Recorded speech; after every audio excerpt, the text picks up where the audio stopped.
Let's see. G'day, and welcome to Pints with Aquinas. My name is Matt Frad, and we're going to do a little impromptu Pints with Aquinas episode today with Father Angelus. We were, I heard that the CFRs were coming to town. In fact, it was there's a lady here whose son is with the CFRs. What's her? Natasha. Yeah, exactly. Lovely woman, yes, and she told me, "Yo, we're coming to town."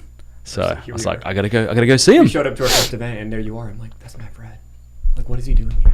Doesn't he have better things to do? No. It was an honor. It was so great. Talk, Mercy. Yeah. So it was great. So we went and saw you give a talk last night, and I pulled you aside and like, hey, you want to come over here, 10 in the morning, drink some coffee?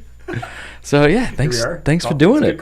So let's see, what's the plan for today? We're just going to chat, and we're going to try out this. Good. We are going to. Why? Look, this person's asking, why does Matt hate masks and social distancing? No one will let you just be moderate. Like, no one will let you just like, hey, what's up? Like, why do you hate me? Like, That's awesome. All right, so we're going to chat. We're going to see how this goes. We've got Scott Hahn coming on the show tomorrow, so this is kind of like our... Yeah. The opener. Yeah, this is kind of like, you're the opener. He's a legend. Yeah. So, it is so lovely to meet you. Or Matt, it's so good. I just called you Father. But I appreciate this. Is crazy. Like, I've heard of you. I've watched your stuff. I've seen your stuff. But it's just beautiful to be with you. Yeah, thank you. Our guys, we have 8 guys from New York. We've kind of been taking a tour through Ohio. We started in Columbus. We're there the last couple of days, and I just made it to Steubenville. So it's great to get out of New York. Thank God. But it's good to be with the beautiful people of Steubenville. So.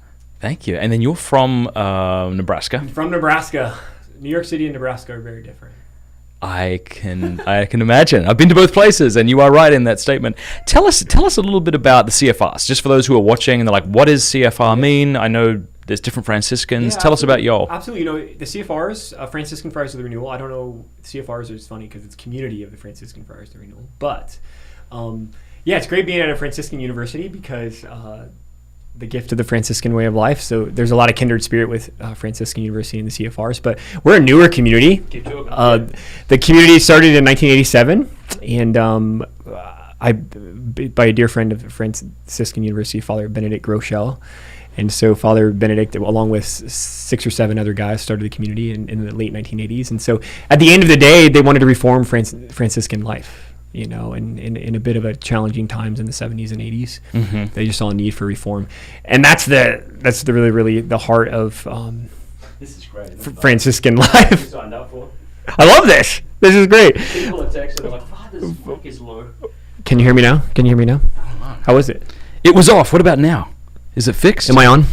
Oh, thanks. We hear Father now. Oh, good. How awkward was that?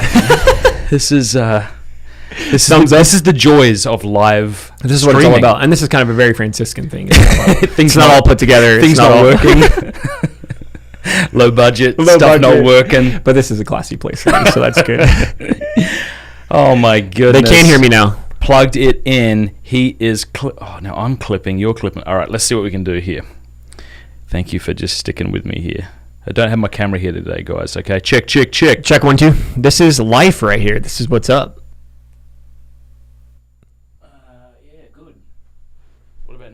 What about now? Check. Yeah, but the audio is clipping now. Sorry, Matt. You should be sorry.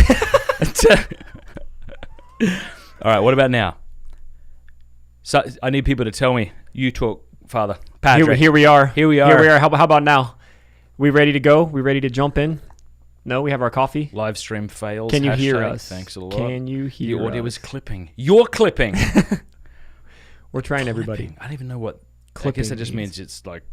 Is it cutting in and out? I think it's going too loud. Maybe. Cue all the text of people saying you're too loud. Matt, your mic is overmodulated. I don't have time to look that up, Robert. Okay, so here's what we're going to do. We're just going to chat like normal people, and we're not going to yell or be too quiet. We're going to... And if it's not good, then I don't care. I'm turning off the comments, and you and I can just have a chat.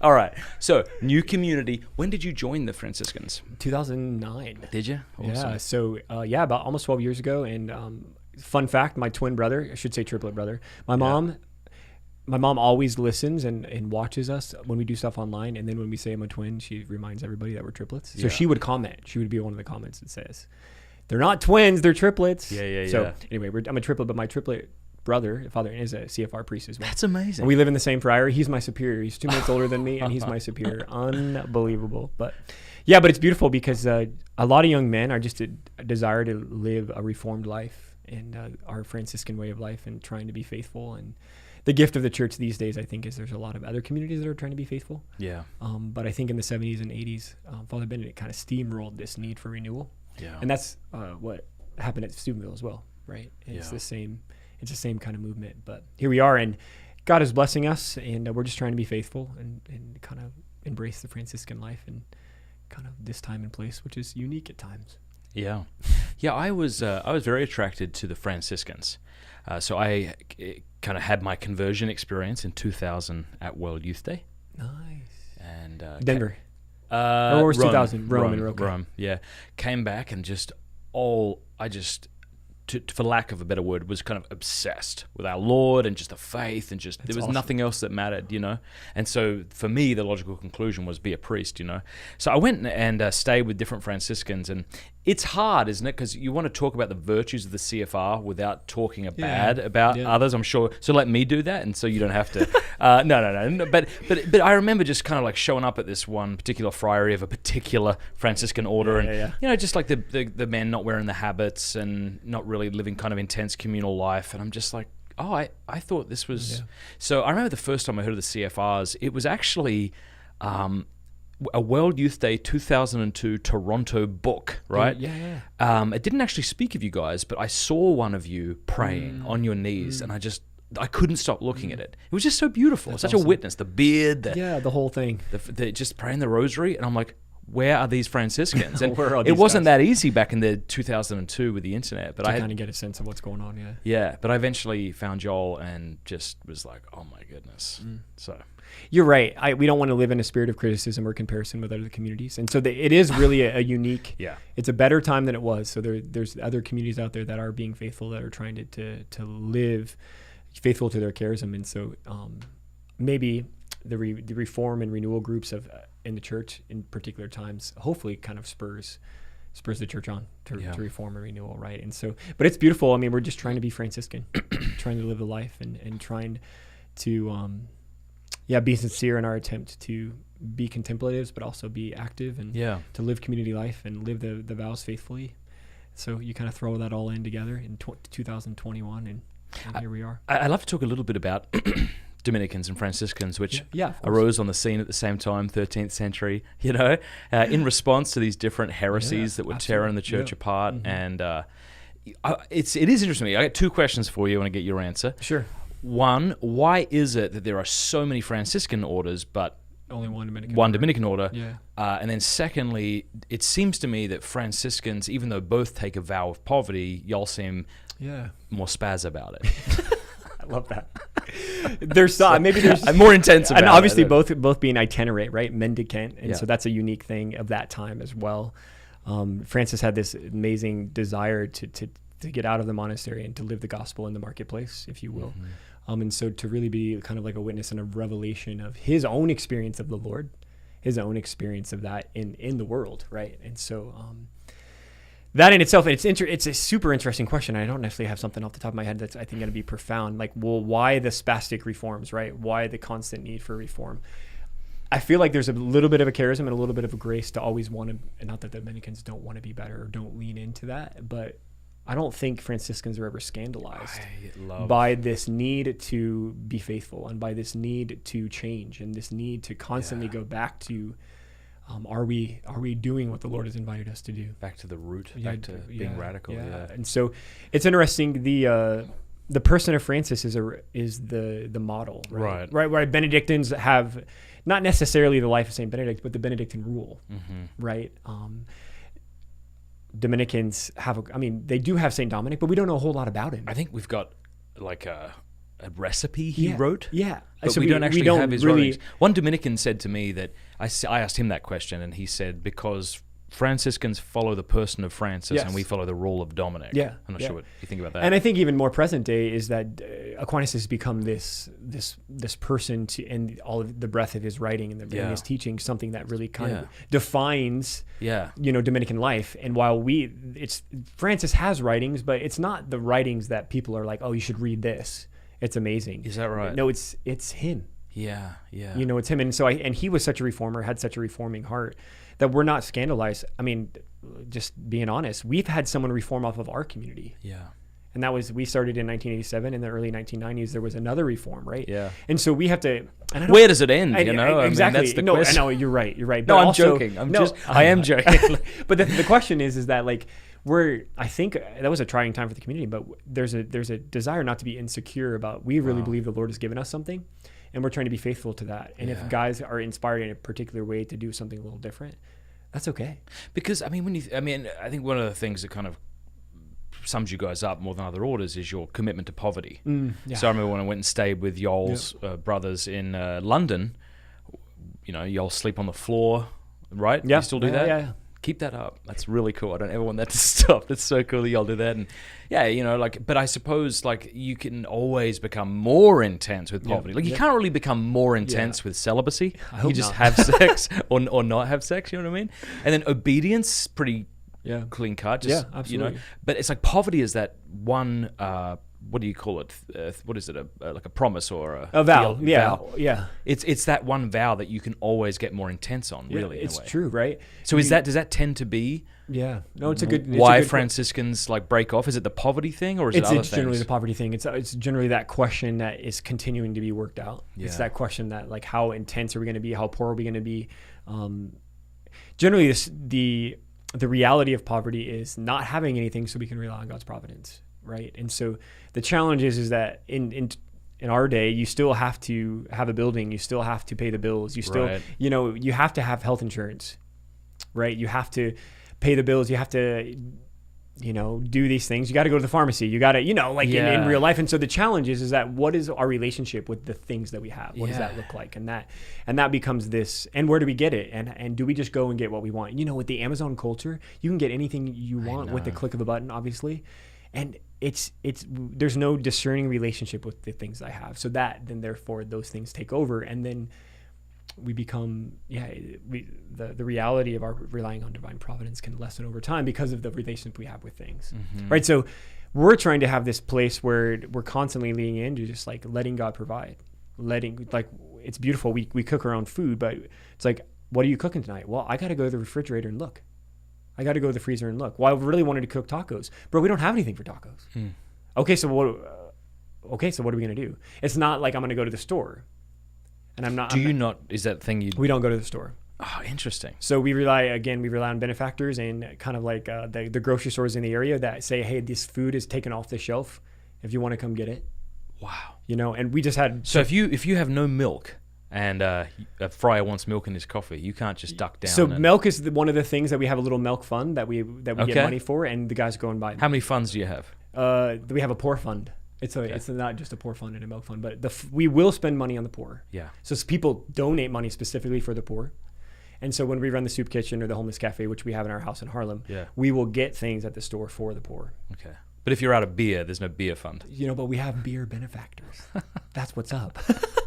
So it is really funny. Benefactors bless us, bring food by, but we have the people who know, this is Sunday, so I'm going to take these guys ice cream and wine or beer or whatever, which is a great. You would be one of those benefactors probably. I would be honored make sure to be. hook us up with the fun stuff, because we can't ask you for beer. That's right. But if you know that, you can just be like, you know what, it's a feast day, boys. It's funny. I know of a woman who just gave up alcohol for Lent. And her thing was, I'm going to give up alcohol unless somebody asks me for a drink. And then the other night, I guess her husband was pouring himself a glass of wine. And she's like, what? You're having a glass of wine? It's the same thing. Did you not want to invite me? Did you not want to offer it up? Oh, man. Yeah, but it's beautiful just to lean in. And we have quarterly poverty checks to check ourselves on our spirit of poverty. Tell us about that. It's just awesome because like any family should do, it's we should lean into, every once in a while I need to stop and look at my relationship with things. Do I wear that thing that's been in my closet? that blender's been sitting there for 4 months and we haven't used it. That, these pans, we have tons of pans. Why do we have all these pans? Yeah. And we do a quarterly poverty check, and where we look at everything and then we get rid of it. And so we're kind of leaning in. How does it look? Do you have a brother walk through your room with you? So you have the personal one, but it's always good to do that and to tell someone else about it. That's always a joke too. It's like, hey, you're gonna poverty check your own room, but just like have someone help hold you accountable, or you won't do anything, right? Yeah. We do it as a house though in all the major public areas. So we just recently, COVID time was a great time to poverty check the library. Yeah. All these books sitting around. Yeah, what are we, Dominicans? It's like, come on, people, just look. But it's funny. We poverty check the spice cabinet. Nice. Like, we have so many spices that are repetitive or things we don't use. I love it. So it's cleaning it out. And again, it's a material or practical exercise that we live with Apostle and Sir with us here on campus, and we got to make sure that in our experience of poverty that our hearts are always attached to it, that we can be our hearts are becoming less attached as well, and there's more space when we get rid of physical things. Well, what is it? It creates a hunger in us to have more space for the Lord, right? And that's the process that needs to happen both inside and outside of us. So I want to know what it's like when you guys get postulants, or the people who come to seek to be with the Franciscans. I would love to do like a personality profile of those who go to the Franciscan Friars of the Renewal versus those who go to like the Washington House of Studies. What's amazing is that we're obviously good friends with the Dominicans, and every once in a while we have people that call and that are like, well. I'm actually the vocation director, so I work with the guys who are discerning, which is awesome. It's such a gift. And you talk to someone, you're getting to know them, and you're like, hey, bro, are you discerning other communities? Like, that's generally healthy. To have other options, to have things to compare it to is a good thing. And if they're calling us, you're like, oh yeah, I'm discerning the Capuchins, or I'm discerning the FBO, or some other Franciscan community. But they're like, no, I'm actually discerning the Dominicans as well. I'm like, bro, you got to help me understand that. There's not even a temptation to feel like these are going to be similar. Yeah. And actually that's a good thing, because guys can do that, and there's no confusion that happens when you go on that visit and you go to our visit, because the guys are different, just kind of different personalities, and obviously the work that we do and the way we live is just very different. We're both very good. Yeah. But it's just wonderful, because it's like you're not going to be like have a vocation crisis after you visit them and go to kind of hold these two up. Yeah. Generally you're Franciscan or you're Dominican. You're like, there's no kind of like, sometimes we would say you have a Dominican mind and a Franciscan heart, and so a lot of Bonaventure. Guys, yeah, exactly. You try to reconcile those two, but it's just, I mentioned this to my viewers before, but it is quite funny. Bonaventure and Aquinas die the same year, right? Both doctors of the church. Tell me if you know this or not. Thomas Aquinas, patron saint of universities, right? Teachers, that's pretty great. Do you know what Bonaventure is the patron saint of? No, what is he? Bowel issues. There we are. That's it. Right Bowel there. issues. Isn't that wonderful? I love that. Even that you're going to try and spin. Yeah, that makes sense. I mean, that makes a lot of sense. Just Hey, bowel issues can be serious. That might be a thing these days. I mean, there's all sorts of allergies and all sorts of stuff going on. People would be calling it. I love Bonaventure. Did you read a lot of Bonaventure? We did a little bit. We have one of our we don't have a lot of guys that go on for further studies. But one of our guys went on and got his doctorate, and he just knows his Bonaventure stuff. And he ended up teaching classes at the seminary, so we had some awesome classes on him. Yeah. And I always love his story every year when he was scandalized and when they wanted to make him a cardinal. Right? Have you heard that story? Right, that he was doing dishes at the friary. Tell me about it. And they sent the delegates from Rome to give him his red hat, and they knocked on the door and they asked for him, and they brought the red hat into him. Yeah. Okay. And they were like, "Well, tell him I'm doing the dishes, so I'm busy. I can't receive the delegation." From Rome. Do you think that's true? It kind of seems like a smart-ass thing to say. Oh, totally. It doesn't seem like a super humble thing. And then they saw the hat on the tree outside. Like, he was totally not interested in it. It's probably a Franciscan legend, right? Of course he was doing the dishes. You know what? Like, Franciscans seem to me to be like the dude who just had a conversion is like, wow, just on fire. Yeah. And just that, but then lived over the course of a life. Whereas the Dominican is like just some like geeky philosophical nerd who just got a taste for Aquinas. And every once in a while, they have a couple of them that break. There's not many of them. There's not many Dominicans that you see that you're like, that's true. Are you in the right because you're loud and you're obnoxious and you're like, and then there's some studious Franciscans. You're like, did we miss something along the way? Is that like Anthony of Padua would be one, right? Like he, I believe he preached at a Dominican funeral or not a Dominican funeral, but he gave some sort of lecture amongst other Dominicans, and people are like, he could be our this guy. guy's bright. Wow. Anthony Padua was one of the first biographies I read as a diocesan seminary in Nebraska, where I experienced Franciscan life. And he was an Augustinian friar before he was Franciscan. And so he had this kind of mini vocation crisis about, oh my gosh, like, what am I doing? That's right, because the bones of Francis came through the seminary. The bones of the first martyrs. Oh, okay. Of the first Franciscan martyrs, because Francis was still alive. Of course, I'm sorry. And so, but it's beautiful because Saint Berard and his companions came through to preach in the Middle East, and he met them, and then they came back through in coffins after they were martyred, and he had this mystical experience, and he was just like, I got to give my life in this particular way. How has your, like, when you joined the Franciscans, did you say you joined them in 2009? Yeah. Or when you joined them, did you have a lot of kind of idealistic views of how your life would look, and how has that changed over time? Yeah, that's a great question. I knew I was in diocesan seminary in Nebraska. My brother and I, not at the same time, but we're both in the diocesan life. And I remember this should have been the life I was living. Like, I would have been good diocesan priest. All my family's there, all my friends. It's Lincoln, Nebraska. So it's like the promised land when it comes to the church. And there was just something in my heart missing, right? And so I was wrestling with that. We had met the friars through the Missionaries of Charity in New York when we were in college, which generally always happens. You meet the Missionaries of Charity, and at some point in your life, you're like, oh my gosh, I'm going to meet the Lord, and I'm also going to have this desire developed for the poor. But I read Vita Consecrata, John Paul II's. What is that? It's a document on religious life that John Paul II wrote.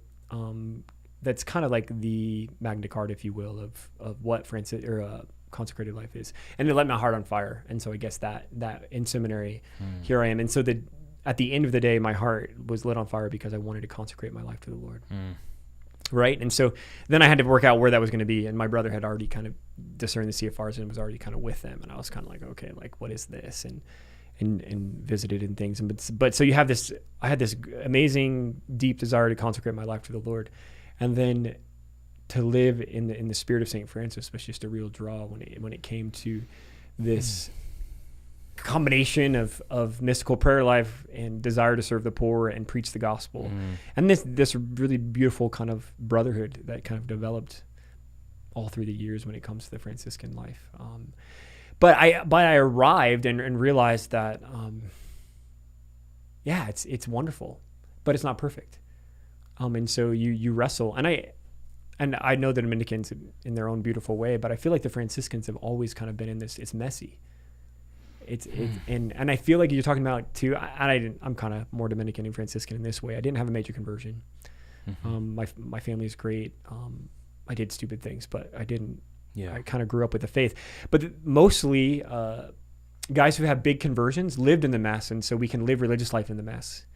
You know, and that's a real gift to be able to not only deal with our own messiness in the friary, but we can deal with the mess of the poor, deal with the mess of the addicted, deal with the mess of it's not perfect, dude. Yeah, you know, and to kind of live in that, and I feel like there's a real grace for Franciscan life. Well, I mean, book. I mean, I'm not. No, of course. Talking about the Dominicans here, but like books aren't messy. Yeah. You know what I mean? Yeah, exactly. I remember this shortly after I got married, right? I loved pottering about a bookstore, picking up little spiritual books and, you know, gleaning nuggets. But then, you know, my children were just messy and loud. And I knew intellectually that if I just pressed into that, I could get way more than I would. But I didn't want to do that. Yeah. Because it's just a lot easier to like reflect upon things in quiet as opposed to being in the mess of family life. Yeah. And y'all work with the poor. Yeah. So it's not like you can be terribly, I don't know. And you mentioned the postulants. So we're the house with the postulants, so we have to teach our life to them. But we have to teach them to grow and teach them to mature in the midst of their own mess. Tell us about that. You know, I mean, again, we don't come saints. We don't come perfect. And so guys, when we always talk about guys' desire to join and their capacity to join, right? Yeah. Their desire comes on their part. Like, Father, this is my heart's desire. This is what I feel like God's calling me to do. And then our judgment of them in a real way is, do they have the capacity to live our life? That's kind of like the principles of discernment, desire, and capacity. If we feel like they have, like, it's grace built on nature, do guys have the nature to be able to say yes to God and to be free to the Lord, right? So they come in and they have their stuff, they have their past relationships, they have their background, they're growing up, their relationship with their parents, and so, as we all do, right? And so, but it's beautiful to take a journey with them, to not want to be afraid of the mess, to need to go to the mess and allow the Lord into the mess, and to look at your broken relationships, to look at those places in you. And it's beautiful to see, first of all, like just a humility to say, God, I'm not afraid of that. You can come in, and I need to learn to pray there. Whew. And to learn to allow the Lord to come into that. And then what do? I talked about this a little yesterday on campus. There's just freedom that happens to where they can enter into other people's mess and not be threatened by that, not be afraid of that. But also, we don't want to fix them in their mess, and so they realize that they're not on a journey to fix other people in their mess. But I'm with you in your mess, and that's the incarnation, right? I'm with you in your mess, right? And so that's the beauty of. I think that was Francis and the leper. Like, Francis had no clue how to take care of lepers, but he just was going to be with them in their mess and was able to kind of have this amazing conversion out of there. And who was there? God. Francis himself says, the Lord himself led me among lepers. The Lord himself gave me brothers. The Lord himself, that's one of Francis's beautiful lines, the Lord himself. Right? So anyway, it's beautiful to walk with these guys, but mess is real, and as married, my triplet sister and my older brother married, a lot of kids. We go there, and they celebrate our lives. They celebrate that they have two brothers who are priests and Franciscans and doing the missionary thing. But we go and live with them. Like, I get to go to sleep by myself at night. But they have 6 kids running around.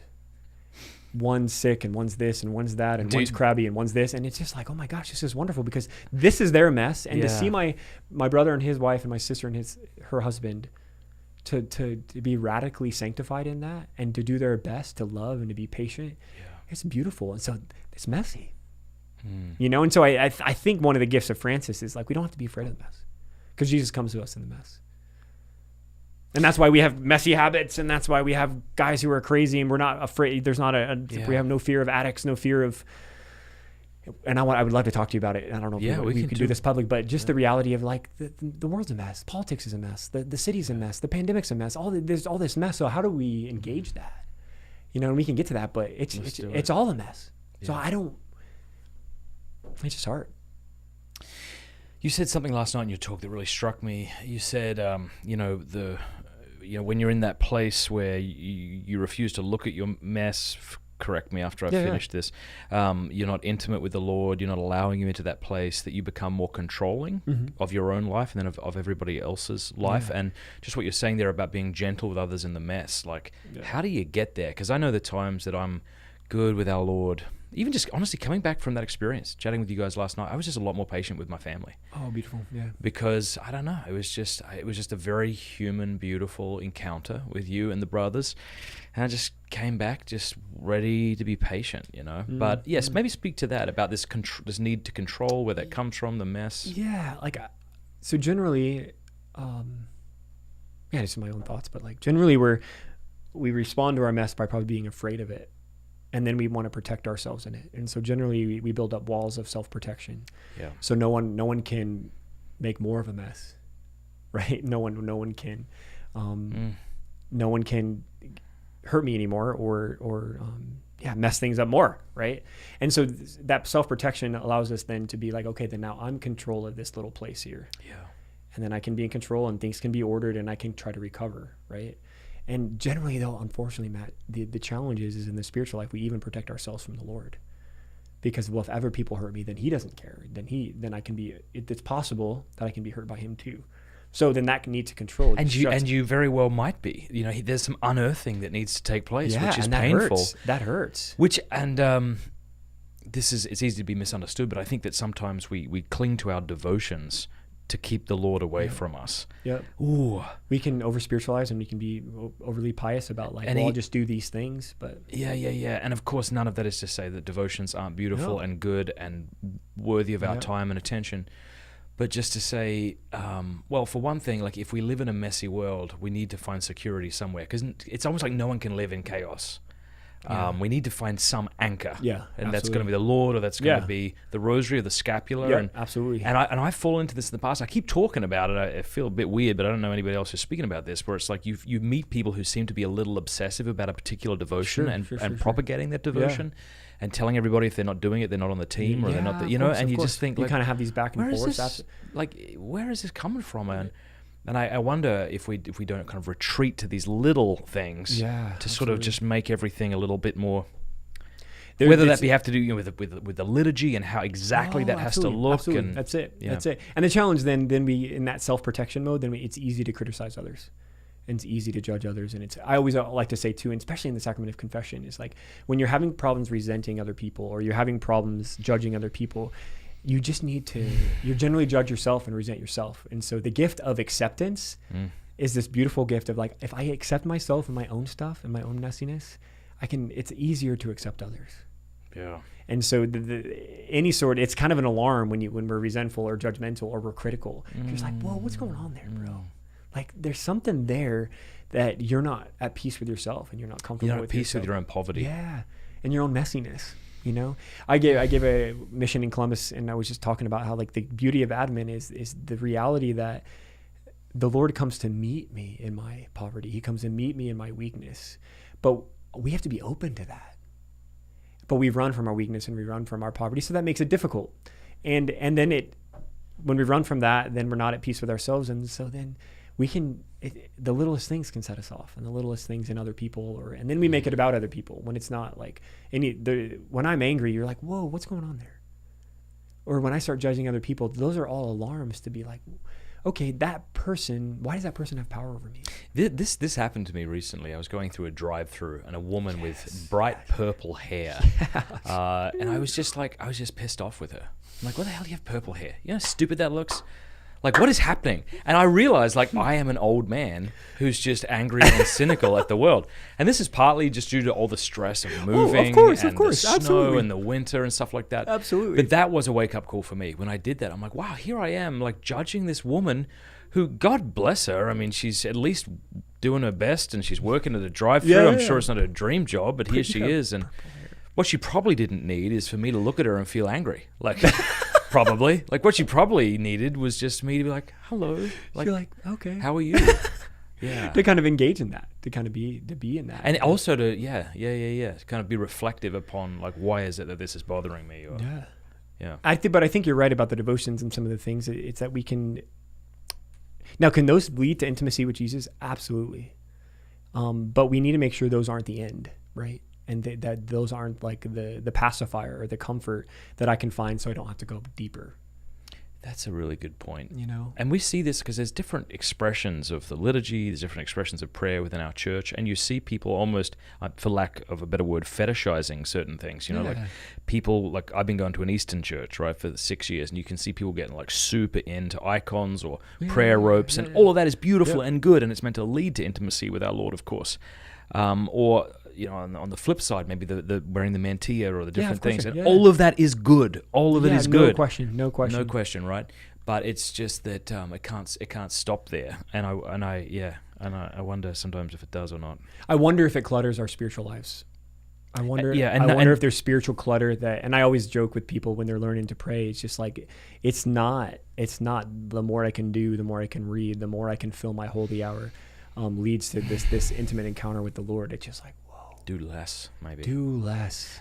Jacques Philippe, you a fan? Oh, big fan. He doesn't know this, but he's my spiritual director. We you use him for formations. So our guys are reading Interior Freedom right now. Yeah. Which is great, but it's not this. It's not this. Let's fill this time. Yeah. It's difficult, but that's real, and we don't want to judge, and we don't want to make people feel bad for having devotions and having things, but it's good. If are we really attached to them? Can I put them aside for a day?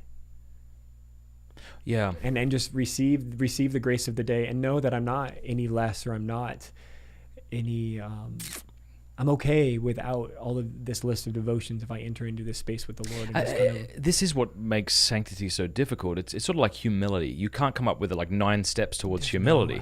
Because even if something was like publicly humiliate yourself in front of somebody, and you did that, you might think, feel good about me. Like I'm pretty great. I'm doing this. And this is like our Lord's words to the Pharisees. You know, whitewashed tombs. They look really great. They're doing all the right things, but their heart is far from me. And we could come up with a regimen that looks impressive. Like I wake up at 6 a.m. and I take a holy hour, and I pray the Holy Rosary, and then I go to Mass at 7, and then I pray at noon, and I've been doing this for years.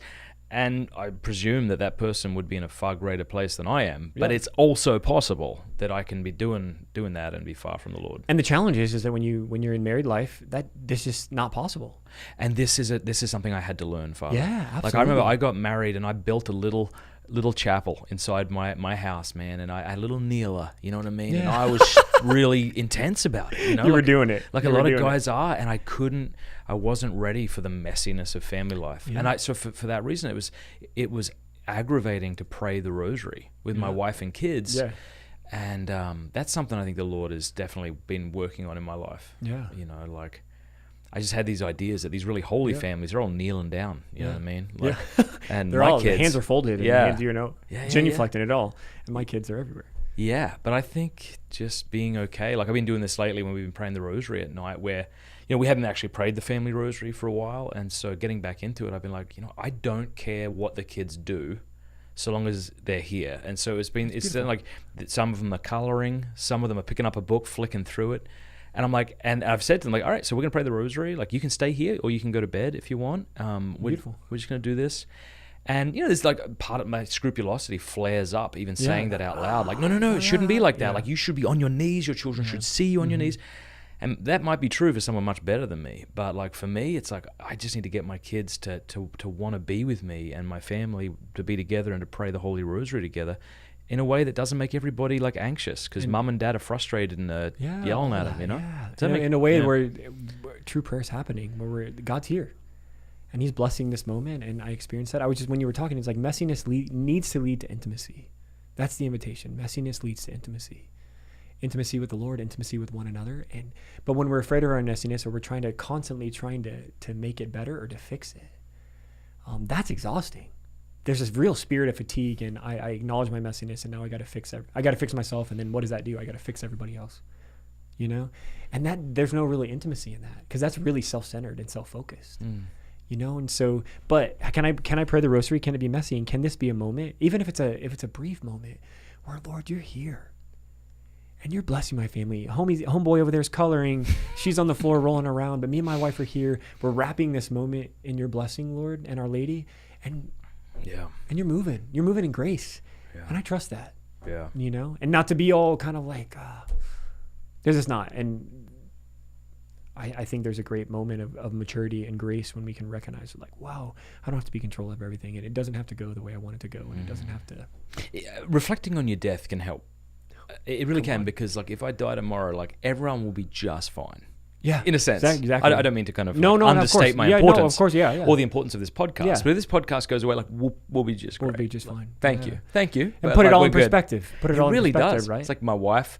She'd be crushed, I'm sure. I'm pretty great. But you know, like she'd sort it out. Kids would figure it out. Like the world would go on without you. And that's kind of like, I don't mean that in a sad way. I mean that in a like, you can breathe because like the Lord's plan is not dependent upon you doing the thing that you are doing. Yeah. In a sense. Yeah, totally. And I feel like that is a real Christian spirit, but and again, this is not comparing, but like there's a real Franciscan reality in we don't have to take it. Life is a very serious affair, but do we have to take it that seriously? You know what I mean? That explain it. I mean, life is a serious thing. It is life and death, and sin is real, and weakness is real, and suffering is real. But we don't have to take too seriously just the reality that I got to do it, and I got to fix it, and I got to do it now, and I got to do it on my time. Like, because when we can let go of that and find the peace in the messiness, and find the peace in really God's pursuit of me in that, and we let go of that, life becomes just more able to just to be at peace and to kind of like, okay, this is, I do have to address this, or I do have to do this, but it's not my own control, and it's not my own need to make it right, and my need to it's beautiful to kind of wrestle with that. I was like, can we laugh at ourselves? Like, I've been trying to give, there's a real blessing coming out of my own heart recently of it, like, Father, help this person enjoy being your son, like the gift of enjoyment. Yeah. Like, do you really enjoy this? Postulants all the time, the young guys, maybe when they get worked up about, am I supposed to be here? Like, guys, you're here for 10 months. Just enjoy it. Yeah. Enjoy being a postulant. Enjoy praying. Enjoy being with the brothers. If anything, it's a cool experience for 10 months. Yeah. But just enjoy it. Yeah. Don't be so caught up, in discerning every little thing. that you just forget to be like, God loves me and I'm his son, and so I just got to be here, right? And so there's just the joy that is suffocated often when we worry too much about it, or we try to control it, or we try to make sure it's perfect. Yeah. You know? Slightly off topic, but what's it like living in ugly places? Oh my gosh, right. And maybe talk a bit about that, what it was like when you moved from Nebraska to... Yeah. Because my understanding is it's within your rule that if a place in which you live becomes economically prosperous, you move. We move. So, like, what's that like for you and your brothers? Maybe when they arrive and how that changes. It's interesting, right? Because you're coming from a very different place. Father Benedict, our founder, used to talk about, like, part of our poverty is to have the exterior reality of the street, the exterior reality of the poor, all those things just being a mess. That's part of our vow of poverty, is that we're okay with that. We're okay that we hear sirens in holy hour all the time. We're okay that people walk by with music. We're okay that people are cursing at each other as they walk by the friary. And it's beautiful. Brothers aren't even fazed by it. The new brothers are, because they're like, what is going on out there?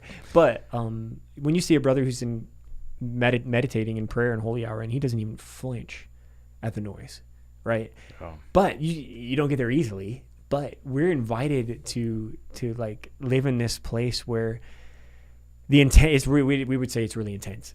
And so can we experience the intensity of opening the door and just having someone in need? Can we experience the intensity of the addict or the prostitute? Can we experience the intensity of people yelling at each other all the time? New York City's a tough place, and the neighborhoods we live in are tough.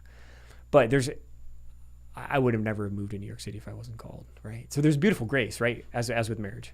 There's a beautiful grace that comes along. Because it's not like you're just moving to the nice part of New York City. No, exactly. Because maybe you would have done that. That sounds lovely. You know, but that sounds awesome. This is beautiful. What was something that kind of took place when you moved that you're like, whoa, okay, we're not in Kansas or we're not in Nebraska anymore? I think there's people are rough. So the way they talk to each other, or they yell at each other, even whether they interact with people they care about, it's just rough, right? My novice master, Father Glenn, was from Brooklyn. It took a while to respond just to the way he kind of like, just in a very forward, in a very, and we're nice in Nebraska. Yeah, that's right. But in New York City, like, we don't have time. What the hell's the matter with you? Here's the thing that you need to know. This is it. Like, this is what you need to focus on. You're like, whoa, could we have just walked danced around that a little bit?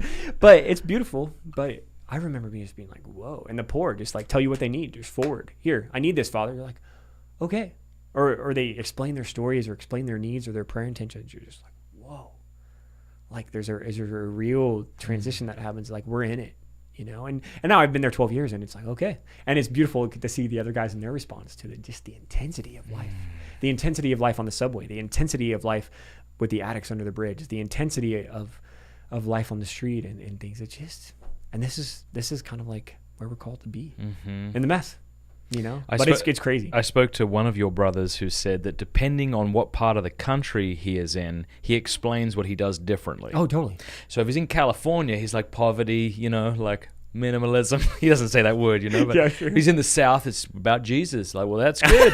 But, up in the Northeast, we serve the poor. Well, that's good, It's good. It's crazy. And then probably when you're over in Europe too, it's a lot different. Yeah. Like what are some reactions that you've got from people that stand out? I mean, you walk around dressed like a Jedi. Yeah. People probably wonder if Comic-Con is on. Yeah, exactly. You're like, hey, what's going on? Although I guess the rope and the rosary probably people totally. And we're on campus too, or we're in the city. At least we did some homeless ministry in Columbus the other day, which was great. It's great if you're just a layperson going out to do homeless ministry, asking people if you can pray with them. It's a lot more abrupt because it's unexpected. But when you have a habit on, it's like, oh, this guy's walking up to me.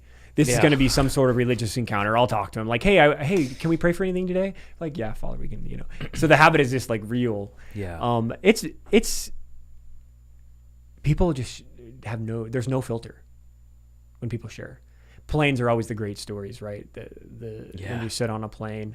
I had this beautiful, funny encounter with a guy who had I feel like he was the linebacker on a football team because he was like half on my seat, but he was huge. Oh. And he had his earbuds in it, and I sat down next to him kind of like, and every 10 minutes he'd take his earbuds out, ask me a question, and then put his earbuds back in, and we had this conversation for a while. It was really funny, but he was so fascinated but not comfortable enough. Oh, to go there to kind of go there fully. So he kept being like, okay. So like, what are you? Yeah, exactly. Like, what is, and he did this whole like, what is this? What's going on? You know. Well, the nice thing about New York City, though, I remember being there, man. I saw some people who were dressed really weird, and no one seemed to notice. Yeah, so we can walk down the street, and then no one really like, especially downtown or Times Square. Just like everybody's kind of crazy down there. Yeah. And Father Benedict always used to say that in New York, it's like, please, everybody's kind of a little bit quirky and a little bit weird. So we're just walking down, and you're like, hey, here we are. Did you get to meet Father Benedict? Yeah, we were around when he was around. Yeah. Absolutely. We had classes with him, and yeah, tell me about him. I mean, the guy was a legend. I shouldn't say unfortunately, because again, I don't want to criticize the church, but he was just the status that he had, and the clarity and the boldness and the joy that he kind of brought to a real public stage in the United States. He maybe was the last of its kind, because you're talking about Fulton Sheen, you're talking about Father Benedict, you're talking about Mother Angelica, you're talking about really public figures that people really looked to. Like, hey, help us out here.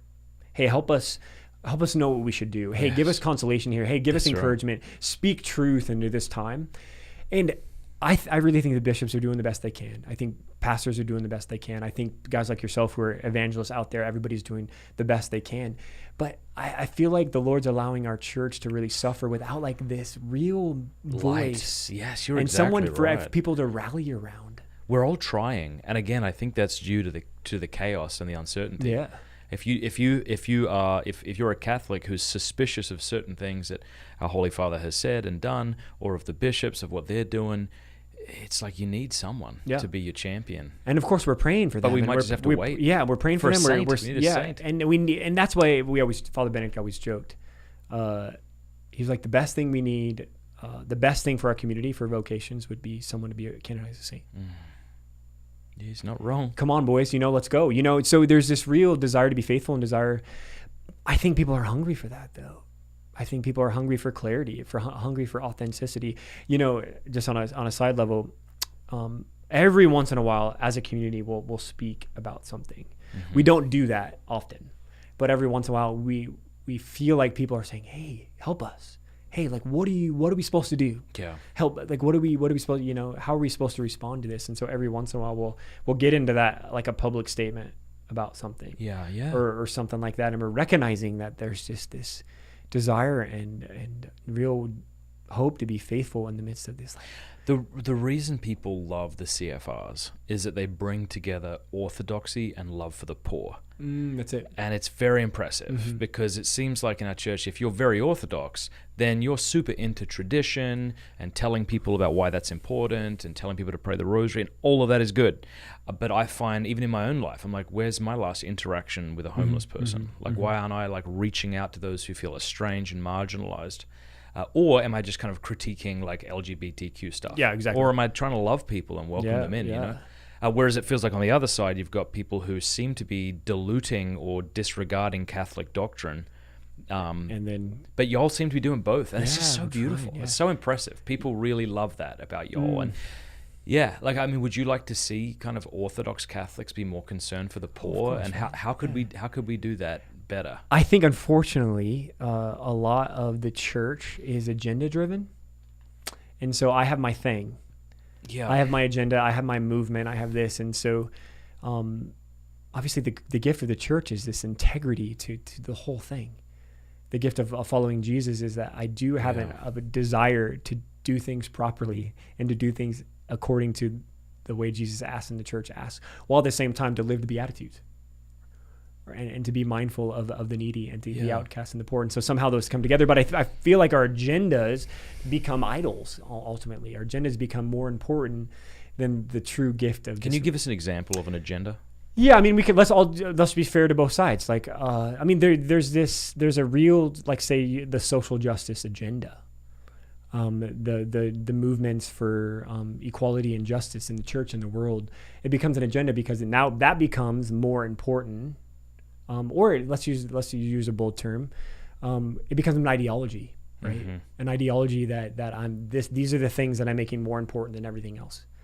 And so we can be driven by an ideology. We can be driven by an issue. And Jesus was not an issue guy. He cared about the person, and he cared about leading them to the truth and setting them free, right? And so you have one side who's just really issue driven. And making these issues the most important thing. But then you have the other side who liturgy can be an ideology. Liturgy can be an agenda. And I love liturgy. But they always ask CFR, where do the CFRs kind of fit in liturgically? That's right. Actually, quite Franciscan. Someone just in the comment section said the CFRs just need to celebrate the Latin Mass and they'll be good to go. See, that's the thing. And people want us to do that. And I'm not opposed to the Latin Mass. Some of our guys, let me just say publicly, celebrate the Latin Mass. Yeah. But the challenge is that what's the spirit behind when we're saying stuff like that says, well, I have to celebrate the Latin Mass and then everybody else is wrong. Well, that's not what the church teaches. Yeah. So the challenge is that what is it uniquely Franciscan? Like, we rejoice in the fact that we celebrate the Norris Order well and beautiful, as we should, and then we're very open to guys celebrating the extraordinary form. Yeah. And we can do that all together. Like, what does it mean? Because here's the spirit that comes along with agendas, is that then there's a spirit of criticism and everybody else is wrong. And you need to do it this particular way. And that is dividing the church. That is a sign of the world. And that's I don't want to say diabolical. Is it too intense of an experience? Well, and to be clear, you're not calling those people who have found tradition. Not at all. Because many of us kind of grew up with a sloppy of course. liturgy. I played a Metallica song at one Mass on a CD player for the closing hymn. Yes. Right? That's how I was raised. No one told me, like, don't do that. And so when it's almost like for many of us, we feel like tradition was withheld from us. Yeah. You were raised in a good in town in Lincoln, Nebraska. Absolutely. So maybe you didn't experience that as much as some of us, but it's like, why did they withhold this from us? Yeah. Like, why did they take away the kneeling, the altar rails and things like this from us? And so, but so there's like, that's a good thing. I think there's a desire to return. But, absolutely. But you're exactly right. Like, sometimes you'll detect in someone's speech, the fruit. There's this like white, hard kind of way of presenting it that there doesn't seem to be a lot of love. And again, it's the in itself, it's beautiful, and people are finding, and I think it's more and more people are finding refuge in that, which I think is a good thing. But the challenge is what happens when the fruit of that is divisive and critical, because that's what I guess was I'm trying to say. That spirit is not of the Lord. So, okay, I think you're right, but I just want to kind of like drill down on that a little bit, because certain things ought to be condemned, and when we condemn them, we've naturally taken up a contrary position, right? So, like, if I condemn abortion, just to use the most obvious example, like, I'm being divisive. I'm saying this thing is evil, and if you've done it, you should repent, right? Somebody would say, well, you should be more concerned about the person and less legalistic, and by condemning this one sin, like, you're just dividing people. Clearly, you don't agree with that. So, like, where's the... Yeah, no, that's a great... I think that's a great... we just recently had a talk from Ralph Martin, who's just a... Love him. And he gave a live talk. He was not in person, but he was talking about the invitation to the radical center. And we were all like floored by that. It's not the radical middle. It's not the radical. It's not translating as neutral. But the radical center means we can rejoice in the gift of both. We can rejoice in the gift of people experiencing things in one particular liturgical way, and people, because he was probably using I think he was using this just like the charismatic. And the more traditional, right? And so. And to tell you the truth, it's beautiful. Franciscans, we have this, he just kind of put words to this real desire to live in that radical center. Because both are beautiful and both are a gift to the church. And I think that's what I'm saying. So again, none of those are wrong, but I feel like sometimes the fruit of both sides. This is not one side or the other. There's not one side that's just doing that. It's true. But I feel like the fruit, we just got to wrestle with that. And we got to face that and acknowledge that, because it's not... What do you think about this? Sorry to interrupt you. No, but really. That a faithful Catholic is not only someone who submits to what the church teaches authoritatively, but is also one who does not demand uniformity where the church allows diversity of opinion or custom. There it is. Yeah. Perfect. Did you just make that up on the spot? I've said it a bunch. Okay. I've been formulating this for a while. No, but that's how I feel. Like, as somebody who attends an Eastern church with all these Eastern Christians who like pray the Jesus prayer and have different sorts of devotions. Like, if you're a Catholic who's not allowing that diversity, you're not being a faithful Catholic. Exactly. So the reality is, I'm just not what's happening. It's what's happening in my heart when I see something that is different than what I'm experiencing or what I think should be important, right? If it's inside because no one's going to agree with the morality of the fact of, we're not accepting stuff that's immoral. We're not accepting stuff that's outside the church. But this is a real tool of the enemy, because we're all consumed about that. about that conversation and who's right and who's wrong and who's doing it better and who's and this and that. And what does the world need right now and what does the church need? We're so consumed with that conversation. And that doesn't sit right to me. Yeah. Because then I think we're distracted from the real conversations, the real need for conversion, the real need to grow and to mature, and the real needs in the world. And so I appreciate it. And I don't find myself in the middle of it often, but the fruit of that tension is difficult sometimes, I think. And I think it discourages a lot of people. And then we're just competing with ourselves. What do you mean? Like, then you just, both sides are just competing. Who's better? Who's that? Who's this? You guys are this. And then it becomes this. And I'm not quite sure that's the main focus we need to worry about right now. Yeah. Honestly. And I think our community, again, we're doing our best. Because we love the gift of the tradition of the church, and we have guys learning the extraordinary form. Yeah. But I think we do the Norse order beautifully. Yeah, I think we do it as we should. If you start condemning something the church is allowed, that's probably a red flag. Yeah, like I think it's one thing to say it would be good for us if we return to these beautiful traditions that were thrown out. I think that's healthy. But if you start condemning people as sort of sub-Catholic, yeah, exactly, and that's my main. God concern. knows, I've fallen into that. People with a more scrupulous kind of bent tend to do that, I think. Worry about that a little. Yeah, I struggle with that for a while. Scrupulosity, a good deal. I like to stay in the battle and just to be and keep encouraging people just to be able to get this. Because why are the other side a threat to me? Why is this all of a sudden I'm a threat? Can I accuse myself of something? Yeah. It just came out recently. Is it Andrew Cuomo, your governor? Yeah. That he was just being accused of sexual assault and stuff like that. There was a little bit inside of me that I hate that was like, yes, screw you. Yeah. You are the piece of crap that like lit up those buildings pink to celebrate abortion. I forget what the exact thing was. So when that happened, big law that passed, I was just glad. I was just screw you. Yeah. And I don't say that proudly, but I say that because I think I'm not alone. I think many of us have that. The other side is not someone to dialogue with or to care for. It's somebody to destroy. Yeah. I mean, all the YouTube videos that trend that say some so-and-so destroys so-and-so. So, you know. I talked about that a little bit yesterday, and I was praying with this. I love the story of Jonah, the prophet Jonah, and he's so funny. God asked him to do something, and he didn't. Then he got swallowed up in the storm and then the whale, and then God asked him to do it again, and he did. He walked through the city, converted the city, and then God did that. He did what Jonah was telling him to do, and then Jonah got upset with God about it.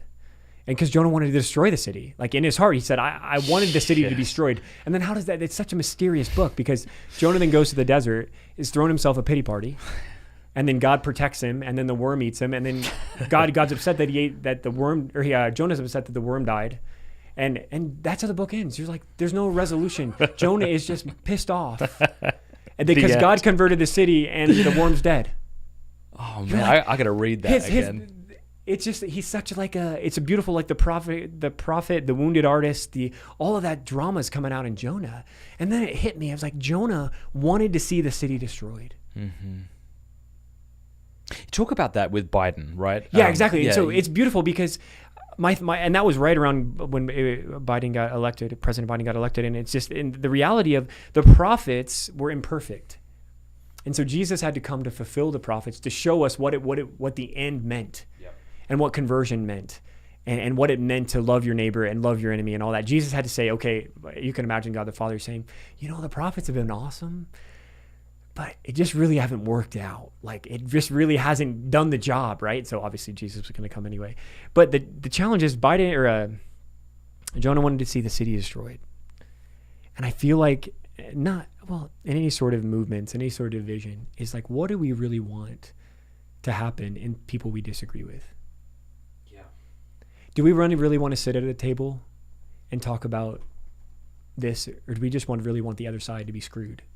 Yeah, I mean, if I'm honest about myself, I mean, I would want Biden to convert. Of course, I would, yeah. Because I mean, that shouldn't be so obvious because I'm a pretty despicable person. So I mean, it might be the case that I want him to whatever, have some scandal come up like I just admitted with Cuomo. Sure. God have mercy on me and forgive me for that. But I don't. Like, I do want him to convert, and I do want to change. I want him to change his mind. I mean, I would love to celebrate him. I mean, how cool would it be if President Biden just started being honest about things that are evil and unhelpful, like abortion or children transitioning, which he seems open to? Wouldn't it be great if he was like, you know what?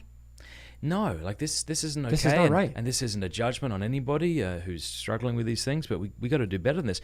I'd absolutely cheer him, you know, but I think in the time of the pandemic though, and in times of like protesting, in times of rioting and all those kinds of things, different issue movements and things, it's just like, what do we really want from the other side? And I feel like there's an intensity in this country, and there's a tendency sometimes to be like, well, I want the other side to be crushed. We have this Jonah moment where we're a little disappointed that, you know, someone's changing, or that God's having mercy, or that I feel like we get caught up and just completely distracted in this tension in these things that are happening in the world. So we'd rather have the other side be completely demolished, and we'd rather have the other side be completely. I think it's that the issues are so politically driven, and we can feel that they are. Yeah, like you watch one news network or the other, and you know that they just are incredibly biased. Yeah, and they don't even seem at all open. Yeah. And it just makes you just want to like it just calcify and just not. It just creates this thing in you that I'd rather not engage. Not even just not engage, but just be like, no, I'm not going there, so I'm going to go to the other side. Yeah. I don't know what the way out is except to delete everything. But exactly right. How's that? But I think that's the question: is what do we do with President Biden? I think obviously in our desire to pray and fast for him, we do really want authentic moment of conversion. Now, that's difficult for people to see. And that's difficult for people to understand, but I'm not sure, obviously standing up for the truth, but getting upset about it and criticizing him and all these things, it makes it difficult. This is the messiness that the world's in right now. And what is our role in that? Are we men of peace, or are we men threatened by everybody else? So therefore I can't even talk to anybody, and therefore I'm just kind of like spouting off judgments and things. And bro, I love your intensity and your passion, while at the same time you can talk to people. You can have a messy conversation with someone. You can engage with someone. Hey, help me understand where you're coming from. Help me understand why you're so angry about this. Yeah. You know, and to be in that space, and then to be able to kind of see what the Lord does in that, rather than just kind of like you know what, I'm not even going to engage. I'm just going to be constantly critical and constantly negative about everything. You know, and it's just hard. I love that question that you just asked. You know, what is our role in this? Like, we live in a very divisive time, and that's in every aspect right now. It's in Islam, it's in Protestantism, it's in Catholicism, it's in the United States of America and Australia. It feels like every group is tearing apart, you know, and what's our role? And I don't know, man. I love sometimes keeping up with the news, you know, like especially those who make me seem less insane, because I feel like I look around and I'm like, this is nuts, right? Am I the only one? This is nuts, you know. And then you'll listen to some news pundit, and they'll help you realize, no, you're right. Like, you're right in thinking that having children transition is a stupid thing. Yeah, absolutely. And a child abuse thing. Like, and so I think we want to listen to someone who like helps us. So I think there's a sense in which that's good, but oh man. But I don't know what the church needs, because we can either fuel the angst and that's the fruitfulness of that is hard, because it leads us angry and tired and frustrated. And then we take that home, right? We take that into our families, we take that into the community, we have our own stuff as a community too, where we try to protect ourselves from the world, because it's difficult to live in the world. It's difficult to experience the challenges of the church, the challenges of the world, and then to be in a place where you have space for the Lord and space for him to come somehow, right? What do we do? Somehow the Lord wants to come and redeem all of it. And our daily experience in the mess is redemptive. I don't know what that looks like, but how do we live in that place? And how do we challenge to stay in that place?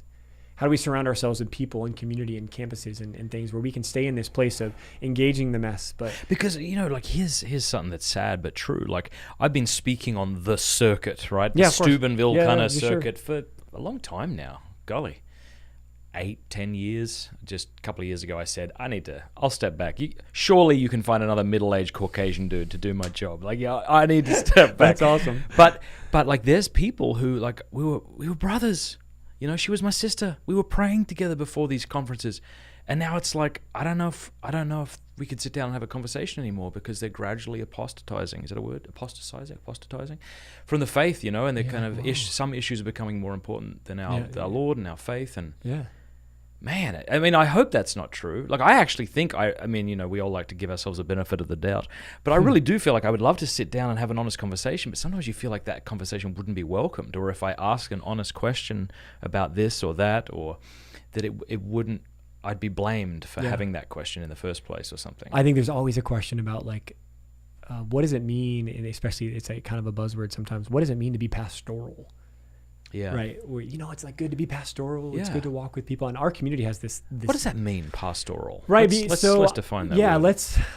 Let's wrestle with that a little bit, because when you work with people who live in struggle or weakness or sin, the pastoral approach is to be in relationship with them and to invest. Pastoral. Let's see. Yeah. To invest in this process of walking with someone over a longer period of time that allows God to work, right? So this is I'm going to be pastoral, meaning I'm not going to err on the side of at this point of a rule or something that you have to do, or I can't be in relationship with you, or I can't, you're not going to make an initial judgment.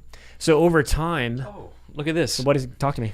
Pastoral, adjective, especially of land or farm, used for or related to the keeping or grazing of sheep or cattle. Weird. But I guess like pastor, like right? Yeah. That's interesting. In the Christian church, concerning is it? I'm blind and I've lost my glasses. Appropriate to the giving of spiritual guidance. I should have just let you continue instead of interrupting you. But this is kind of fun. This is kind of like this. Hey, like, what is it? Priestly, clerical, a work of. Yeah, okay, keep going. I'll only interrupt you when I think I have another good point. No. Bro, okay, so no. No, bro. The thing is that, like, I think it's like, well, if you're pastoral, then that means you're weak on kind of like dogma, and you're just going to kind of be pastoral. But it's interesting because we don't obviously want to use it in that sense. We very much care about someone's moral state and the make sure that they're being faithful to the church. But pastoring someone and means I'm with you. I see you, and I'm with you in your stuff. But I like that classic. But I love you too much to just allow you to stay there. Someone gave this great Pope Francis field hospital, right? Yeah, beautiful. Love it. But the thing is, you're not called to be in the hospital forever. Right. Like, I want to help you to get better. That's the reality of the church. I sometimes think that when people say, like, "Hey, I'm just a sinner," it's like, okay, well, stop. Yeah. Like, at some point, like, I don't mean that. Like, we're always sinners. No, of course, we don't sin because we're sinners. We're sinners because we sin. Other way around. So I get it, but yeah, there's like, hey, I'm just broken. I'm messed up. It's like, all right, well, okay, fix I'm coming that shit. exactly. I'm coming to visit the hospital, but I don't want you to be in the hospital forever. Well, so I want to let's show the doctor the wound. Doctor comes in. Where does it hurt? Okay, doctor, here's my heart. Okay, Lord, I don't want you to be in the hospital forever. Yeah. So the pastoring is that, this hospital is not for you. It doesn't mean that, because that's not an attention to the person. We very much care about the dignity of their own story, what's going on. Mm-hmm. But I don't want you to be in the hospital forever. I know the medicine that's going to make you well. I know what you need. I'm a doctor. And let's take the journey to get better so you don't have to stay in the hospital forever, right? And so I feel like people love hanging out in the hospital, and they're like, no, I'd rather just chill here. You're like, this infection that's in you, or this cancer that's in you, is not God's will for you. You brought this up last night, and I thought it was a really great point that, like, the Lord is calling us to give of ourselves, not to continually take.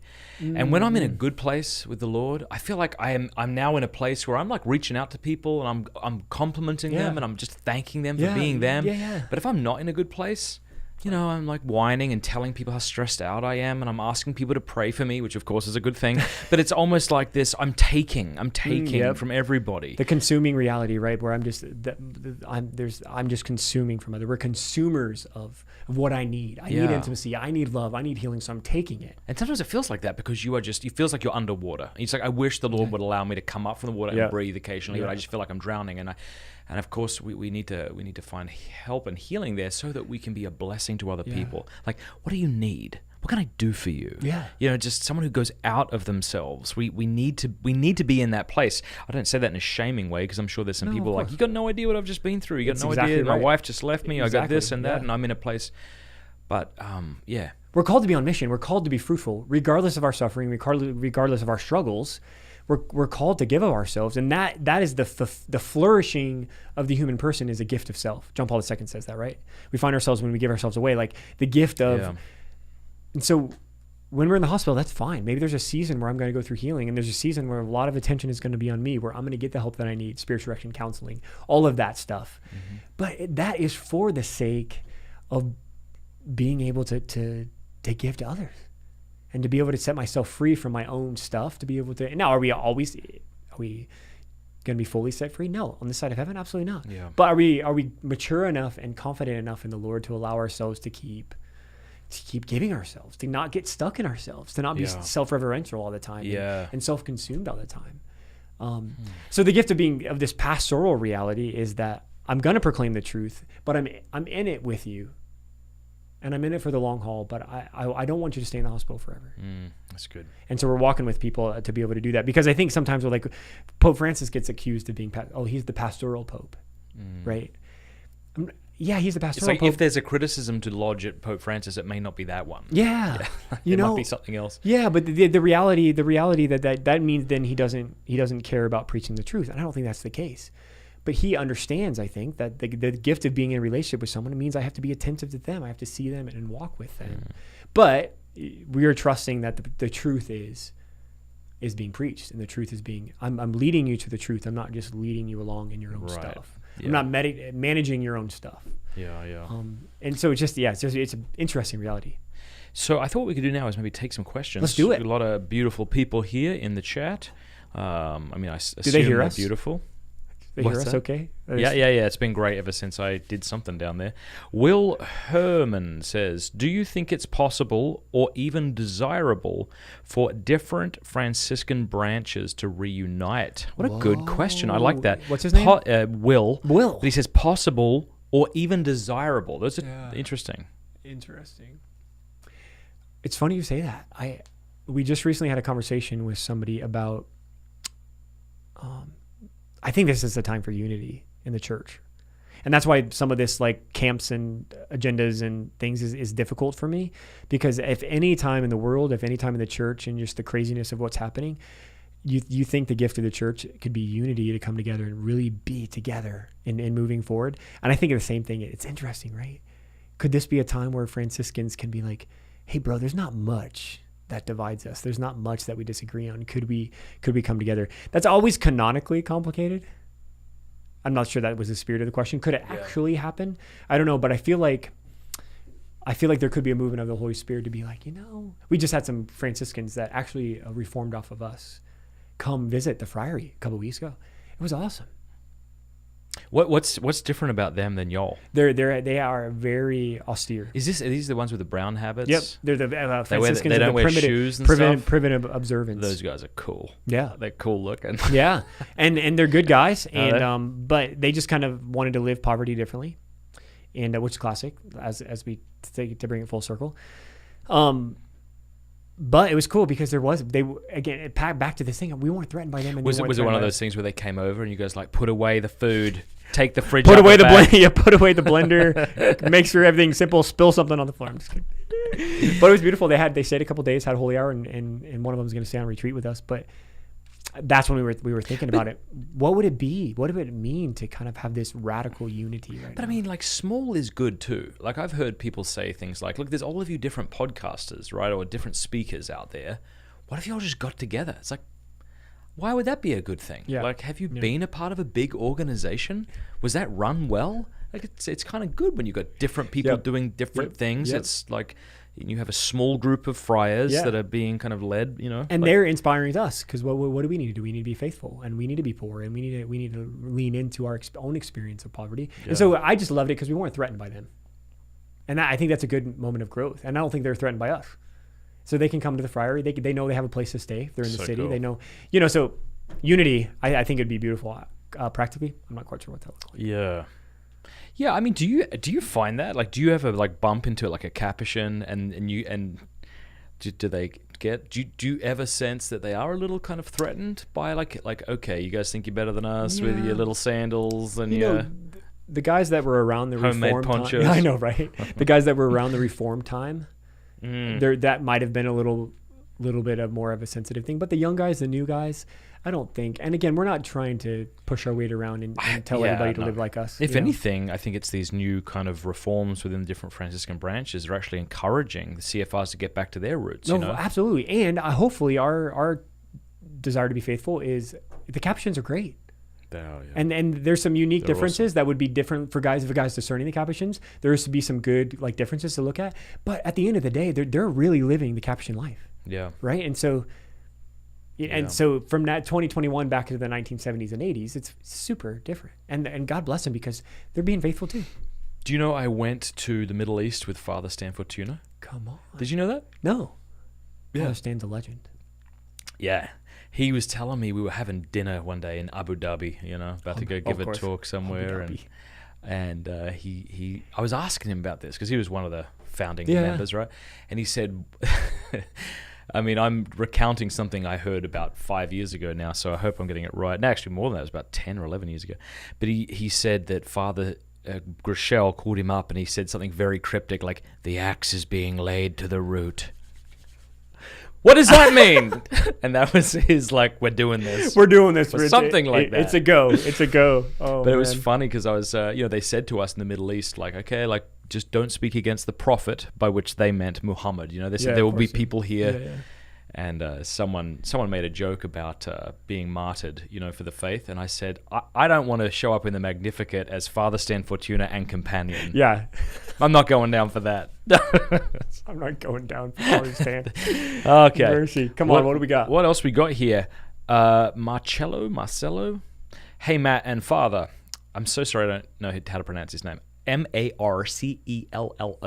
Marcello. Marcello? Let's go with Marcello. Marcello says, hey, Matt and Father, I am discerning the CFRs. Well, guess who I'm the vocation director, man. Come on. You've come to the right place. Feels like a sign. Just saying. I don't want to...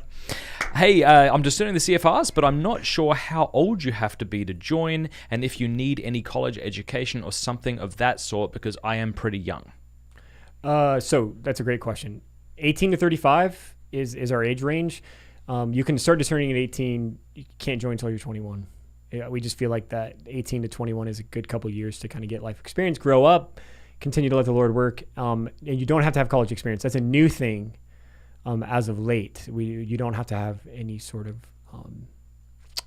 degree or anything to join. So especially in the Franciscan life, right? If guys want to discern lay brother, just being a religious brother, you don't have to go to school. So, but Marcelo, you can go to our website. Give me a call. Yeah. What's your website? FranciscanFriars.com. And you must have been thrilled that was available. There was FranciscanFriars.com. I know, right? And there's a vocation tab. Give us a call, man.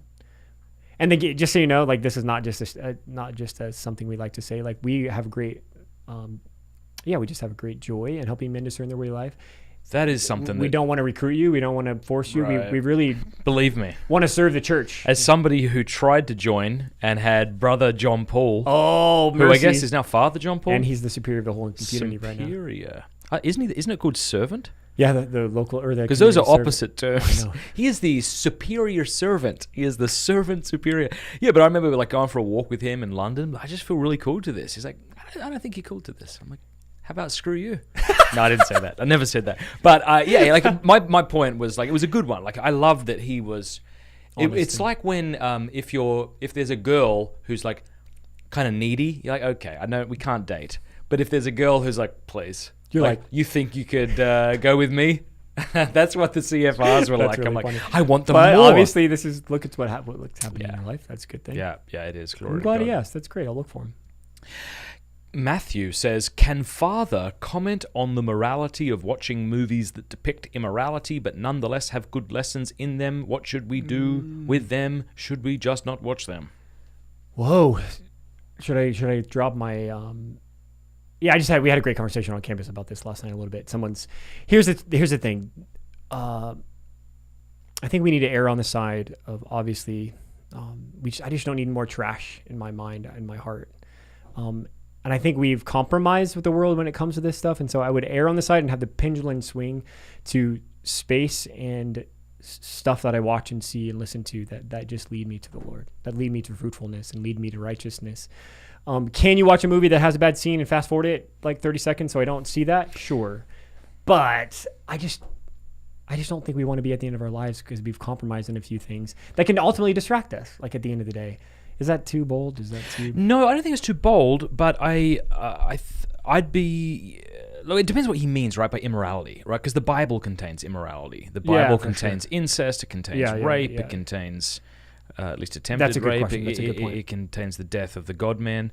The murder and so it depends because there's also one of my favorite books in the whole world is Crime and Punishment. And not to give it away, but within the first couple of chapters, Raskolnikov is killing an old woman with an axe, and it's a fantastic book, and it really shares a lot of insights about the human condition and about what happens when we turn away, from the moral order, and So it's a tough one, Yeah, and those can we engage in and watch a movie that it's always interesting though to make sure there's a purpose of watching the movie. Like it's just not entertainment, right? But it's engaging something to be able to grow and to be able to discuss or be able to what is enjoying something like that look like, right? And what is recreating look like, right? It doesn't always have to be over pious and over spiritual. Like, well, I'm going to watch Transformers and then we're going to do this, No, I'm not saying that. I know you're not. Because God's in the ordinary. Yeah, of course. And I think too often we don't believe that He is, and so we just fill up our lives with religious activities. No, absolutely. And that's weird. that's what I'm not. Yeah, I think it is a bit weird, and that's not what I'm advocating either. But I also don't.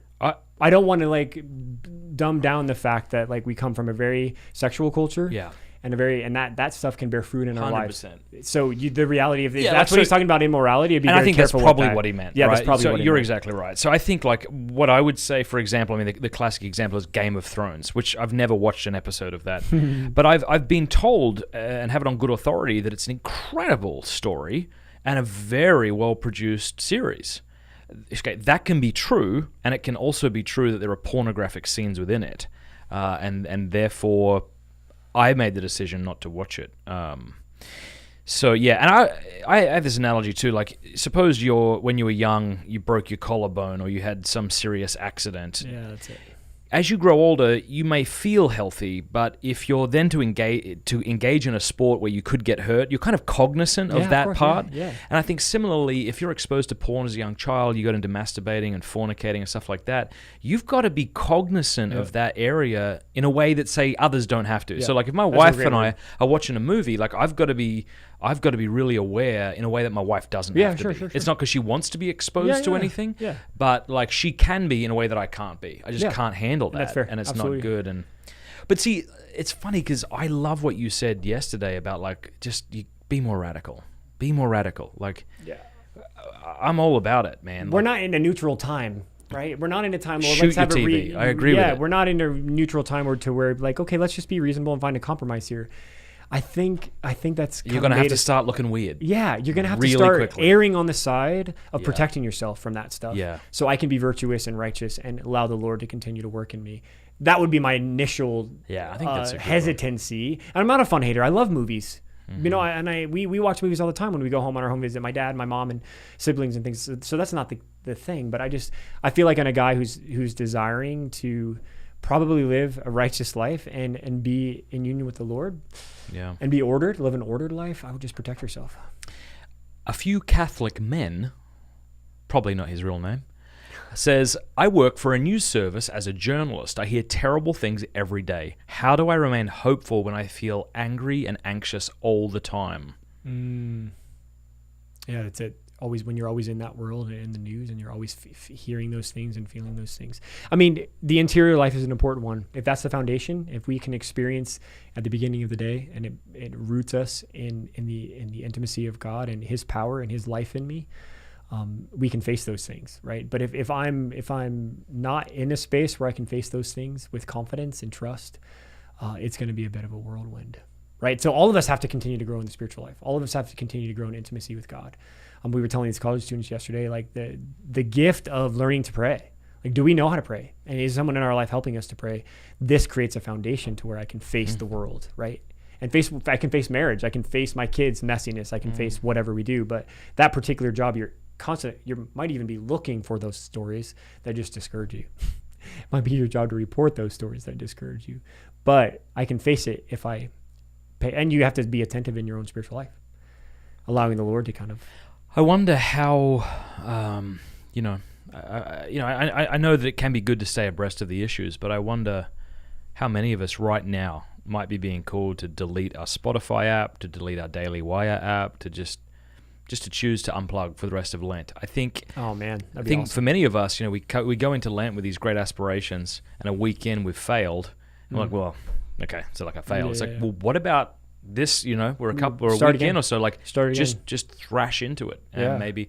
So on my phone, I don't have the internet, right? I have a phone that looks like I have the internet. It's a smartphone, but I have email, right? And I have a few other things. I have Spotify, right? And you said something last night that really struck me. You were like, when people say, like, I just want some background noise on, that what you had to say about background noise led me to delete my Spotify app during your talk. And I don't have the App Store. My App Store has been blocked, so I'm just driving around like a loser with in silence. That's awesome. Tell us a bit about what you meant when we were talking about distractions and background noise. I just think there's always there's a competition for our hearts and our minds, and we're not okay with silence. We're not okay with not having anything on. So it's like this. There's this need sometimes to have background music on. Why study, right? Or background music on. Why I have in our vocation office, we have the internet in there for the time being during COVID, and we don't have it in the friary, but it's beautiful. Praise and worship on in the background. Yeah. Now, in theory, that's okay. In theory, but it's like, can I be silent? Or do I need to kind of keep filling my life with stuff, right? And so how do we have a relationship with silence where in the silence God speaks? We believe that, we trust that. That's what the saints taught. That's what it means to be a mystic. God speaks to me, but he speaks in the silence. We know that from Scripture. And another thing you said yesterday that really struck me is like, you were reluctant to create a podcast because you didn't just want to pump more noise into the world. And that struck me because yesterday I was doing a live stream with 3 Protestant guys who just became Catholic. Whoa, that's awesome. They started a Bible study to disprove Catholicism. Last year, they're now in the church fully, all of them, all 3 of them. One of them's joining seminary soon. It was crazy. If people are watching and you haven't... That is really crazy. Yeah, people should go watch that interview. But while I was doing that, in the live stream, another Christian YouTuber was saying, hey, I'm about to live stream. Come over to my chat. Why aren't you in my chat? He was saying that. Yeah. And then after I got off, I realized that my friend Cameron Bertuzzi was just doing a live stream.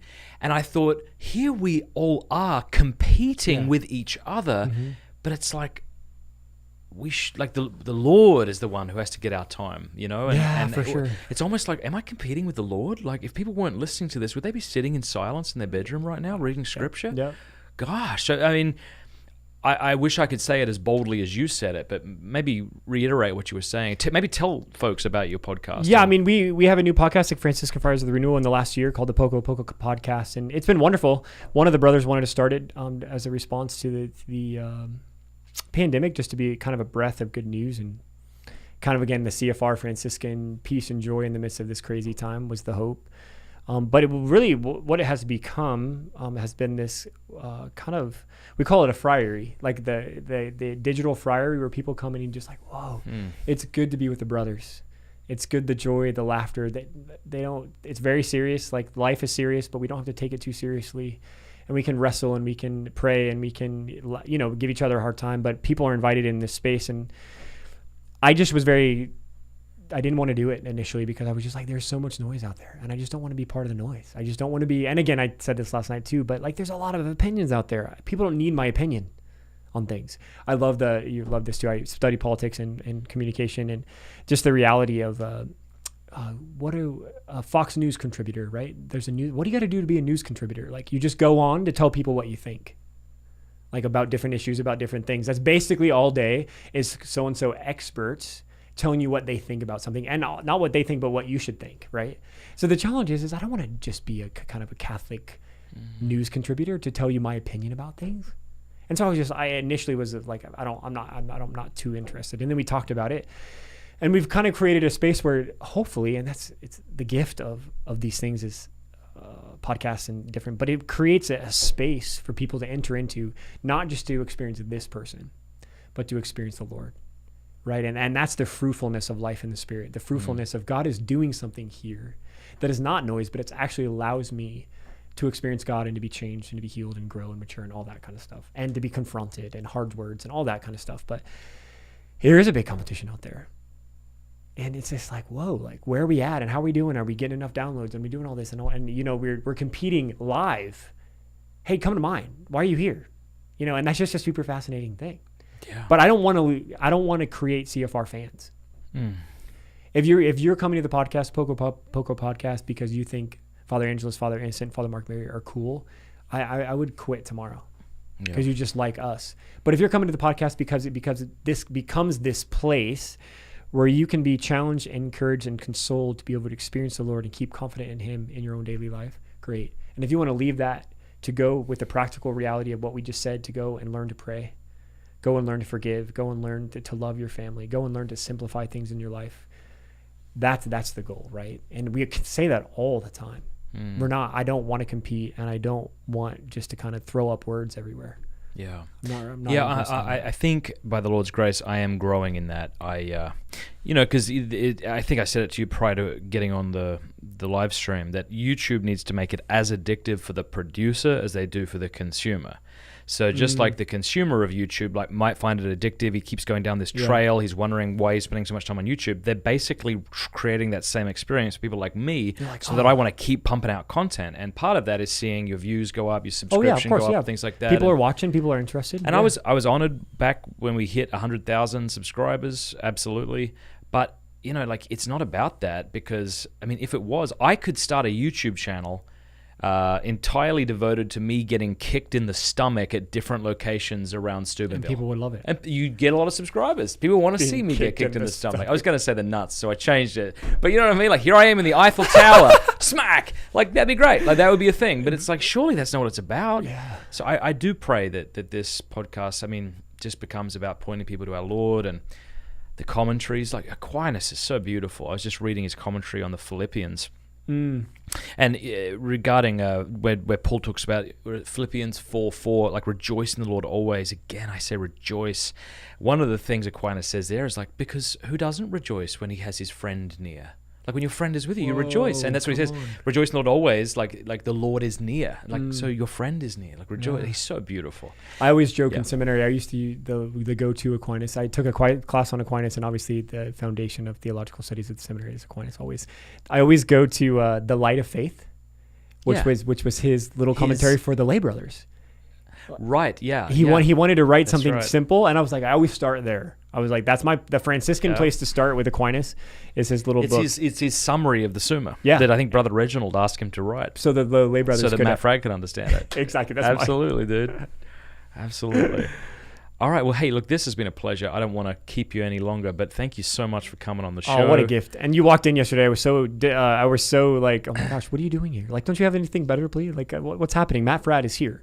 Yeah, I don't know how to respond to that when people say things like that. Usually when I meet somebody who's like, oh my gosh, I listen to your podcast, I'm like, okay, we'll never be friends. When I meet somebody who's like, who are you? I'm like, I love this guy. No, but I appreciate you, bro. It's a weird thing. It's great to be on campus, and it's great to be here. And yeah, your talk was a real blessing. Here I am giving you advice. I receive it. All right, here's the advice. Even though I don't know you and I don't know your intention, I don't know where you're at, so it may just be inappropriate. But like, you are a gift, and your words need to be heard. And so if there's any sense in which, like, why am I up the front here talking? I guess I'll just do my little thing if you guys want it. It's like, no. We need to hear what you have to say. We need it. So today, like, do what you need to do. Thanks, but like, man, you're a lion. Like, get in there. Like, I'm going to send my wife tonight. She needs to be blessed by you as well. Said that. Thank you. Yeah, I'll send her there. So, yeah, I'll look for her. Yeah, absolutely. This is a great gift to be with you. Thank you. Finally, Franciscan Friars. I'm going to show people what the website looks like. You can do that. So they can do it right now. I can show them. Boom. Franciscan. Thanks for not talking about Aquinas too much, because I probably would have gotten in over my head. I wrote a paper in seminary about magnanimity in Aquinas, and also he asked the question in part of Summa: does God love everyone equally? The answer is no. It was beautiful, and it was fascinating. But I remember those were my two paper topics. And I just love how great he is, because he's something to the effect of like, holiness is the result of God's love. Yeah. Not everybody is holy or as Therefore, holy. God does not love everybody equally. Yeah. All right. God bless you. Thanks so much.